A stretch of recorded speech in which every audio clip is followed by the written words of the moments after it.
Welcome back, ladies and gentlemen, to STO versus ONS. It currently is 2-4-1 in the favor of STO. My name is Nature, and I'm joined by Spuddington.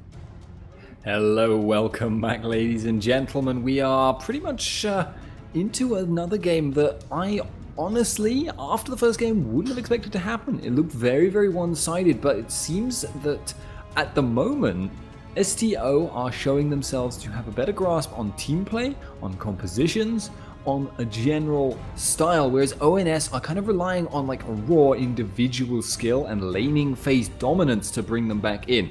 That means if STO are able to come out equal, roughly equal, or slightly ahead, they will actually almost always win, it seems, judging on past experience here.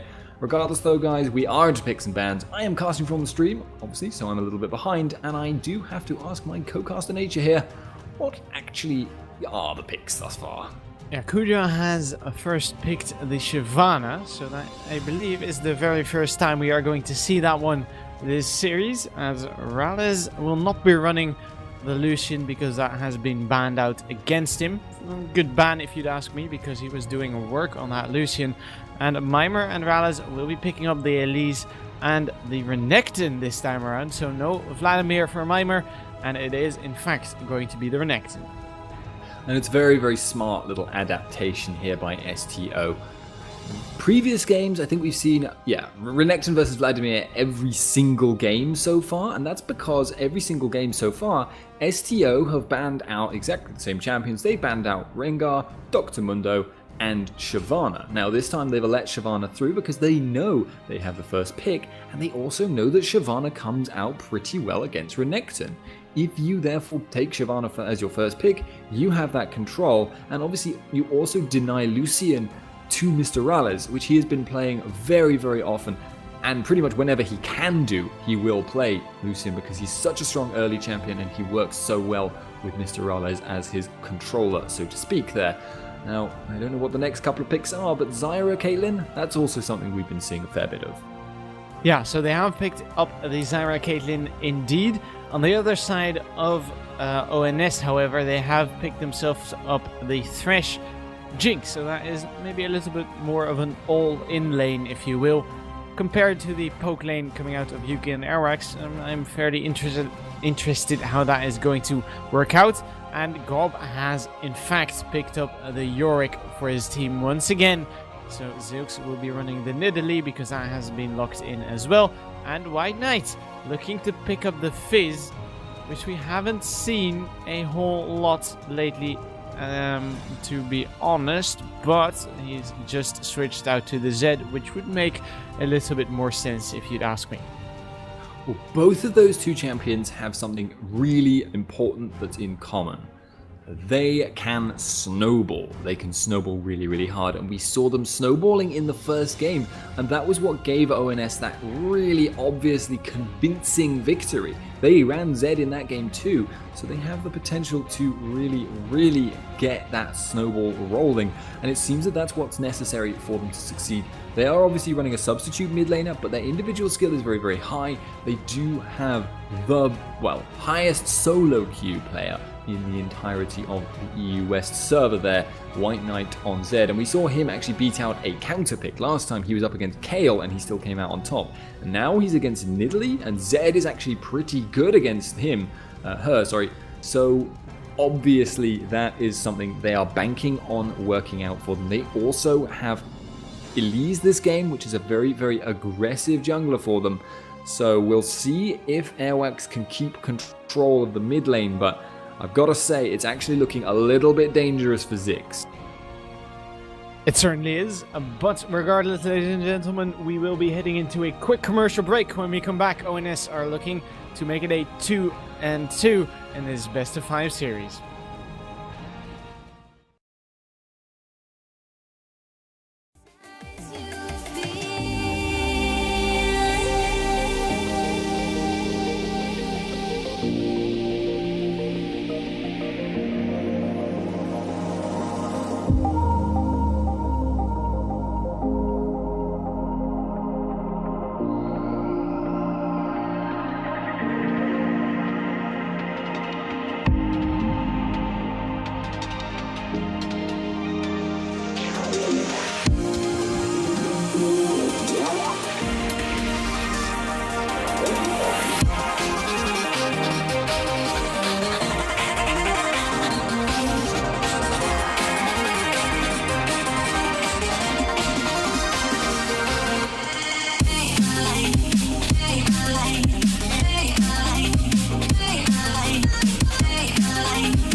Welcome back, ladies and gentlemen. This is the EUS Challenger Series number 16 Grand Finals, and we are into the fourth game now. 2-1 favoring STO in the situation. ONS got to win 2 games in a row to come back into it. Not completely implausible, but a little bit of a hill they've got to climb right now, especially with how STO have been doing in the last 2 games. At the moment, looks like they may be forming up to go for an early invade, which could lead to them snowballing. That's part of the strategy we have highlighted as being something they really want to be doing. But regardless, I am Spuddington, joined by Nature. Yeah, hello, ladies and gentlemen. Welcome to, as Spud said, the Kills TV Challenger Series. This could very well be the very last game in this series. Yuki, not quite caught out there by the death sentence of Mixa, and everyone will be returning to their jungle and perhaps respective lanes, as it doesn't seem like we are going to have a 2 versus 1 lane happening yet again. So everything a little bit normal. Death sentences coming out, not really hitting because there's no one there, and well, nothing too much on the board just yet. What is interesting, though, is it does seem like we're going to be seeing the straight 1-on-1 matchups and the straight 2-on-2s. I don't believe that's a huge problem right now, because obviously Mima on Renekton does have a slight disadvantage against Gob on Shyvana, but he's obviously a very, very confident player and does know his matchups very, very well. So we'll see if Shyvana is able to win out in that lane. It usually takes a little bit of time for that to happen, and I know I've been saying that a lot, but it certainly is true in the case of Shyvana. But she's able to go roughly even early on, thanks to the very high damage on Burnout. We'll see if she's able to do that. At the moment, though, not going to be too much going on. Level 1 is generally a time for sort of vague attempts at damage rather than actual seriousness.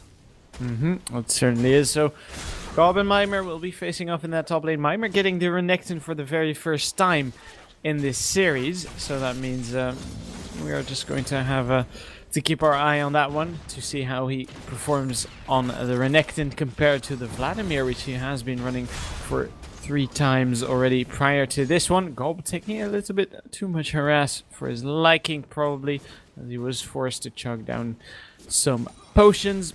But, well, nothing happening just yet, as we do have Arax once again on the Yorick, which he will be running in the jungle once again, and he is rotating over towards that bottom lane, so that might mean trouble for Rallis and Miksha. Yes, and this is actually a lane where it's very, very easy comparatively to bait out and engage, because Miksha is a very, very aggressive support player, as I've mentioned before, and he loves to play Thresh. He's extremely good at landing grabs, but that means kind of, on the flip side, it's actually relatively easy for STO to bait a grab, and if he lands one in a minion sort of advantaged position, it would be very, very likely that he would try and follow that up. Right now, not going to happen, because obviously level 2 versus level 3, but that is a big comfort pick, but it could work against them in this situation. So Amin is actually now waiting in the back line, has landed the grab. Yeah, he gets played on towards the turret. He is forced to flash away in the end, but here comes Arax looking to reinforce their position. Rallis taking a whole lot of damage. Here is Amin as well to reinforce them in the end. Cocoon lands on towards Arax, being forced away very, very quickly. He switches to Spider Form. Zap not quite connecting on towards Arax. It does connect on towards Kuja. Lot of damage coming down on Amin in return. He is being forced to flash out in the end. Kuja looking for one more auto attack on Amin. He cannot do it just yet as he steps on towards a Flame Chomper. And, well, counter gank on towards counter gank. And that leaves both teams in a little bit of a weird situation, as we do have Arax, Yuki and Kuja looking to pressure that bottom lane. Yeah, they've got the big minion advantage right now, and I hope you can't hear that alarm, but you probably can, so I'm going to shut up for a second. Alright. So Yuki and Kuja, Arax looking to back away in the end, as of course they did not want to continue on towards that turret for too long. Amin was in the area to help them out if they did need that. And Gob and Mimer looking to face it off in that top lane. Nothing happening there either. As when we take a look at CS, we do have Mimer sitting on a 38 compared to the 25 of Gob's. That is looking to be a little bit of a lead extending for Mimer right there. Yes, it is indeed. And apologies about that, but currently due to home circumstances, I'm resident in my house's kitchen, which is obviously not ideal when people put pizzas in the oven. Sorry about that, ladies and gentlemen, but right now, White Knight in the mid lane, not able to get anything done. Mimer is actually building up quite a significant lead in this top lane, though. 7 CS at this stage, which is going to start to kind of add up, but not too important right now. We'll see if Shyvana can bring that. Yeah, we will see indeed, but she is having some trouble facing off against the Renekton, because of course Renekton puts down a little bit too much damage for Gob's liking.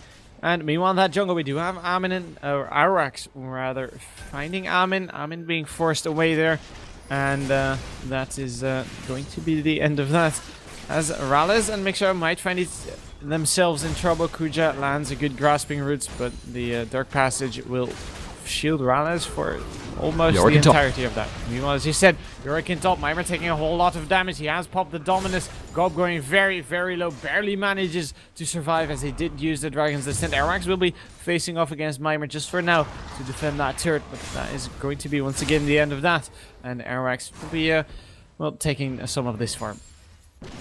There is actually a potential for an engage in the bottom lane. Kuja is slightly in a strange position there, but the hook didn't land, so Mr. Rallis actually having some problems at this stage of the game. At the moment, though, Yuki is actually going to be just getting that opportunity to go back, should he desire it, fearing the potential for an Armin gank could happen. If Armin hadn't gone for the Wolves, he would obviously be there already, so that's something they have to bear in mind.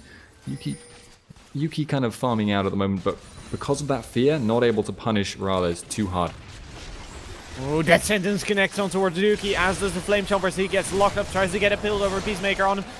Ignite is ticking. He is certainly going to be going down. Miksha will be picking up that kill. First blood going over to ONS.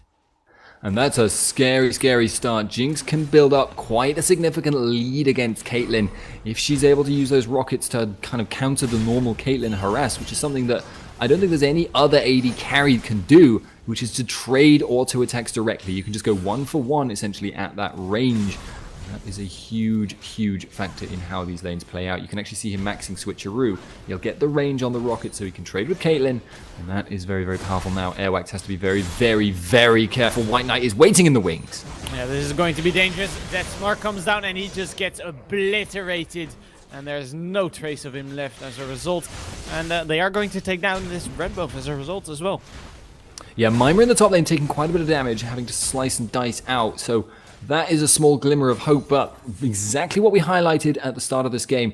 Giving them their individual comfort picks and allowing them to snowball is the most dangerous thing in the world when you are against White Knight Zed, when you're against Mima, arguably the best solo queue player there is. Yeah, so Gob looking to maybe pressure Mima a little bit more. Mima is having some trouble, it seems, but then again, Gob is around 20 CS behind, so he really needs to catch up if he wants to, well, make something happen. In the end, Airwax doing a little bit of dirty jungle. Oh no, he's jungling his very own jungle. Never mind.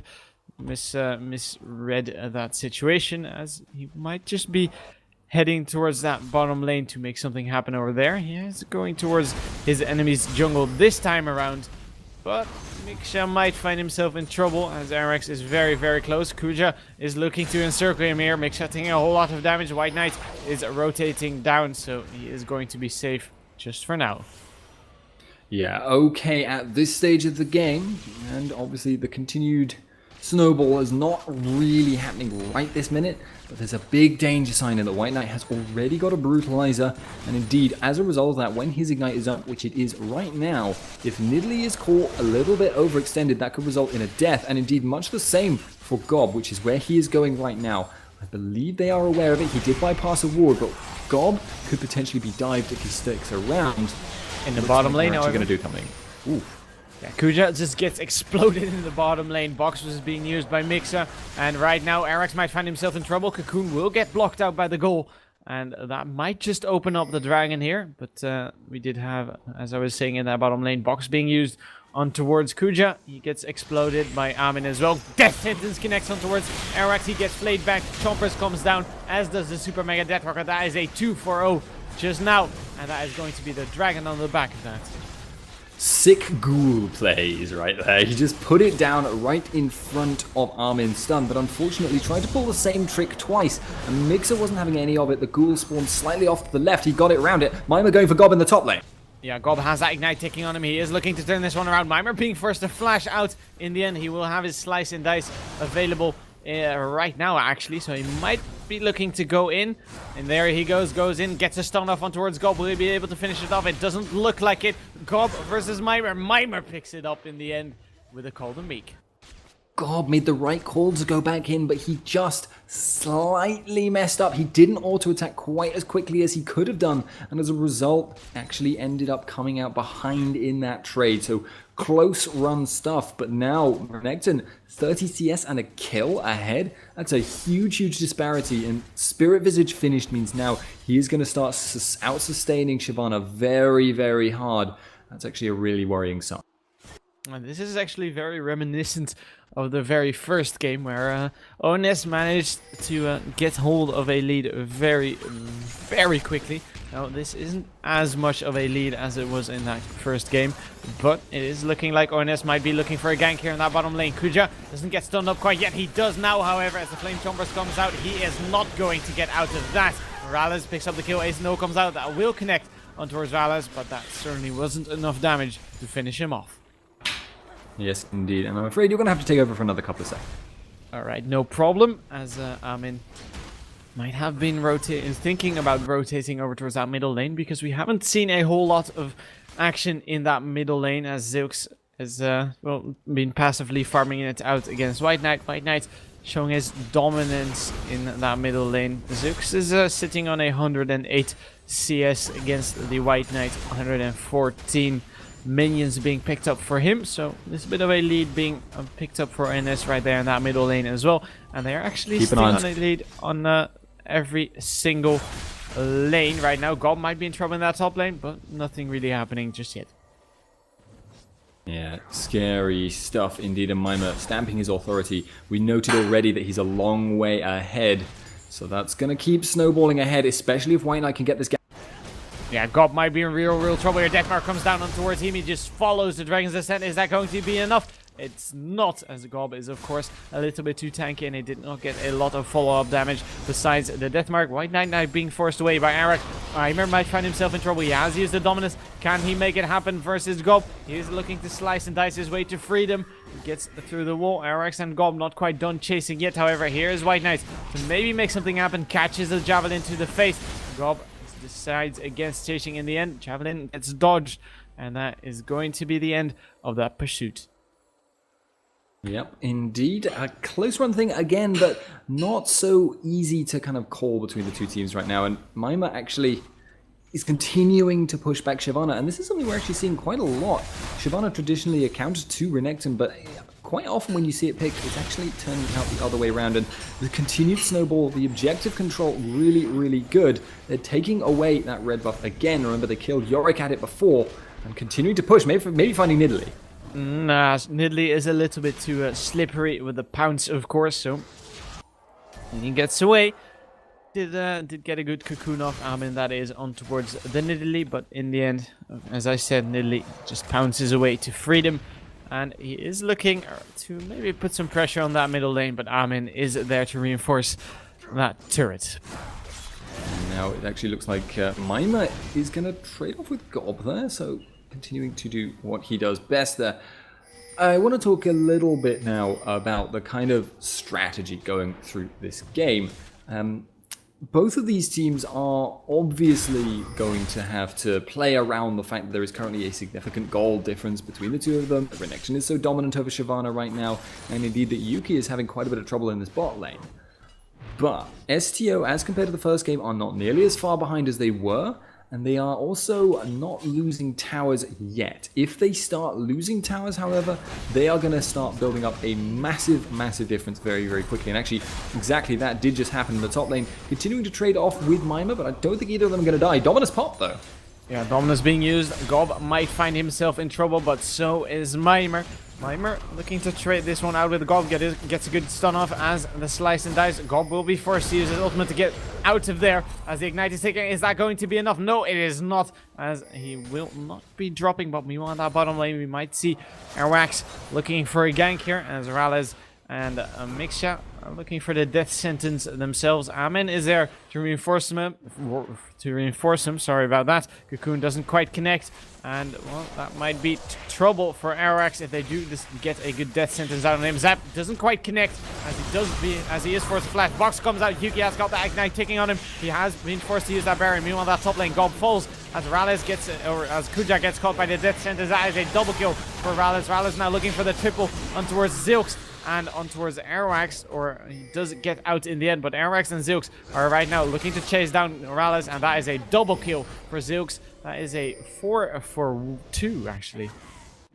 Mixa, though, showing his absolute mastery of Thresh, going for a play that you could not possibly have seen coming, flashing over the wall and boxing, then flaying the enemies into the wall. So really good stuff from him getting that initiate, because even though the fight dragged on a little bit and they ended up losing a couple of guys when Zix turned up, the fact that that was a big commitment from their opponents gave Zed the chance to go top, push down another tower up there, and that has increased the gold to a very dangerous 8,000 between the two teams now. That is starting to look really worrying. It certainly is. Mixout maybe looking for a hook here on towards Zilks, but he is all alone. Does decide to throw that death sentence out there, but well, Zilks a little bit too smart to walk into that one. A little bit too fast on the reaction times, as White Knight will be pushing out that middle lane once again. Maybe trying for a quick little kill.